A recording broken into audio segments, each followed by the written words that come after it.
امام احمد بن حنبل رحمۃ اللہ علیہ کہیں سفر میں تھے، رات پڑ گئی، رات تو مسجد میں عشاء پڑی تو سوچا کہ رات یہاں مسجد میں گزار لوں۔ مسجد والوں نے کہا بھی ہم نے مسجد بند کرنی ہے، سب باہر نکل جائیں۔ انہوں نے کہا بھی میں مسافر آدمی ہوں، رات گزارنی ہے۔ اپنا تعارف نہیں کروایا میں کون ہوں۔ انہوں نے کہا نہیں جی یہاں اجازت نہیں ہے۔ تو ایک آدمی وہ تندور پہ روٹی بناتا تھا، پکاتا تھا، تو اس نے دیکھا کہ کوئی بزرگ آدمی ہے، انہوں نے کہا آپ میرے ساتھ چلیں، میرے ساتھ رہیں آپ۔ وہ ساتھ لے گیا۔ اب اس کا چونکہ تندور کا کام آٹا گوندھ رہا ہے، استغفر اللہ استغفر اللہ استغفر اللہ، روٹی پکا رہا ہے، استغفر اللہ استغفر اللہ، اٹھ رہا ہے، بیٹھ رہا ہے، استغفر اللہ استغفار کی کثرت کر رہا ہے۔ اب امام صاحب بڑے حیران ہوئے کہ یہ بڑا عجیب آدمی، بہت استغفار کر رہا ہے، اس کی زبان پہ استغفار ہی استغفار۔ اس سے پوچھا بھائی یہ تم نے استغفار بہت کیا، کیا اس کے کیا فائدے دیکھے؟ انہوں نے کہا جی میرے بڑے مسائل تھے، جب سے میں نے استغفار کی کثرت شروع کی ہے اللہ نے میرے مسئلے حل کر دیے، اور میں جو مسئلہ آتا ہے اللہ سے مانگتا ہوں اللہ میرا مسئلہ حل کر دیتا ہے، میری دعائیں قبول ہوتی ہیں۔ استغفار کی میں نے یہ فائدہ دیکھا، میری دعائیں بڑی قبول ہوتی، میری ساری دعائیں قبول ہوئی، ایک دعا ابھی تک قبول نہیں ہوئی، باقی ساری قبول ہو گئی۔ وہ کون سی نہیں ہوئی بھائی؟ کہ میں نے نام سنا ہے کوئی امام احمد بن حنبل، بڑے اللہ والے، کوئی بزرگ آدمی ہے، میں نے اللہ سے دعا مانگی کہ اللہ میری کبھی ان سے زیارت ملاقات تو کروا دے، میں ان کی زیارت کرنا چاہتا ہوں، یہ میں نے دعا مانگی، یہ ابھی تک قبول نہیں ہوئی، باقی ساری قبول ہو گئی ہیں۔ امام صاحب نے کہا اللہ کے بندے تیری وہ دعا بھی قبول ہو گئی، میں جو تیرے سامنے بیٹھ رہا ہوں احمد بن حنبل ہی بیٹھا ہوں میں تیرے سامنے، اور مجھے لگتا یہ ہے یہ استغفار کی جو تیری کثرت ہے نا یہی مجھے کھینچ کے یہاں پر لے کر آئی ہے۔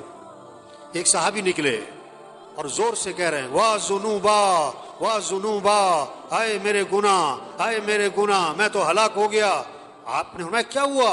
کہ حضور میرے سے گناہ بہت ہو گئے، میں تو مارا گیا۔ آپ نے فرمایا کہو اللہم ان مغفرتک اوسع من ذنوبی ورحمتک ارجى عندی من عملی، اے اللہ بے شک میرے گناہ بہت زیادہ ہیں لیکن تیری جو مغفرت ہے نا وہ میرے گناہوں سے بھی زیادہ وسیع ہے، اور مجھے اپنے عمل کا کوئی آسرا نہیں، مجھے تو تیری رحمت ہی کا آسرا ہے۔ میں پھر کہو اللہم ان مغفرتک اوسع من ذنوبی ورحمتک ارجى عندی من عملی، میں پھر کہو اللہم ان مغفرتک اوسع من ذنوبی ورحمتک ارجى عندی من عملی۔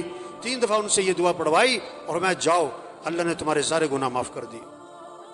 کلکم خطاؤون وخیر الخطائین التوابون، حضور صلی اللہ علیہ وسلم نے فرمایا تم سب کے سب خطا کار ہو اور بہترین خطا کار وہ ہیں جو اللہ سے معافی مانگیں۔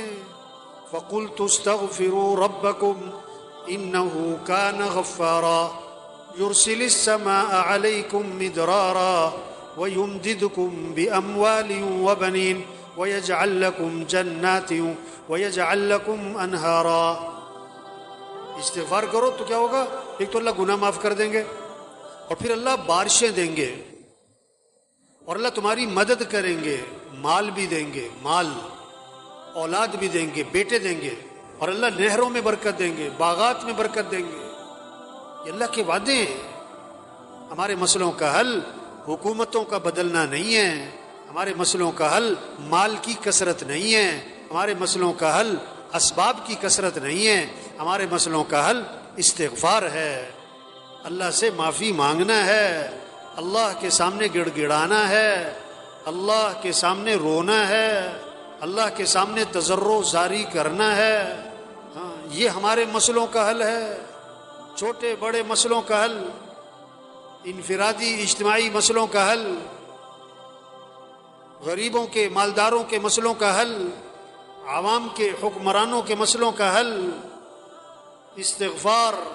استغفار، اللہ سے معافی مانگیں، توبہ کریں، اللہ کے سامنے روئیں، اللہ کے سامنے گڑ گڑائیں، اپنے گناہوں کو چھوڑیں، جو غلطی ہوئی اس پر ندامت ہو، آئندہ اس گناہ سے بچنے کا عزم ہو۔